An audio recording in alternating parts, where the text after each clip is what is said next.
சாப்பிட்டுட்டோம் எல்லாரும்.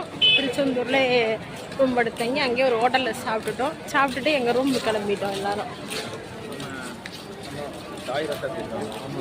எல்லாம் நான் நண்பன் ஆட்டோ அண்ணா தான் எல்லாமே எங்களுக்கு எவ்வளோ ஹெல்ப் பண்ணுறாங்க எல்லாத்தையும்.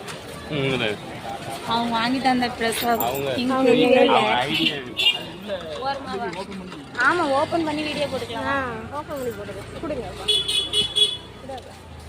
இது அண்ணன் வாங்கி கொடுத்த எங்களுக்கு திங்ஸ். இது எங்கள் அண்ணன் வாங்கி கொடுத்தது, நண்பன் ஆட்டோ அண்ணன் வாங்கி கொடுத்த திங்ஸ் எங்களுக்கு. ஃப்ரெண்ட்ஸ், அவார்டு வாங்கிட்டு ரொம்ப டயர்டாக இருக்குது. அதனால் நல்லா ஹோட்டல் கடையில் நல்லா சாப்பிட்டாச்சு. ரெஸ்ட் எடுத்து தூங்க வேண்டியது. தூங்கிட்டு காலையில் எழுந்திரிச்சு 5 மணிக்கு தரிசனம். நம்ம திருச்செந்தூர் கோயிலில் தான் முதல்ல கும்பிடணும். ஓடம்பா போட்டு விடு. நம்ம பிளக் பிடிங்க இருக்கு நம்ம. பாருங்க, அதை ஓடல்னா விட்டுருங்க. ஓகே ஃப்ரெண்ட்ஸ், பாய். ரொம்ப ரொம்ப சந்தோஷமாக இருக்குது எங்களுக்கு. ஃப்ரெண்ட்ஸ் எல்லாம் சந்தித்து ஃப்ரெண்ட்ஸோடு இருக்கிறதே எங்களுக்கு ரொம்ப சந்தோஷம். ஓகே ஃப்ரெண்ட்ஸ், பாய்.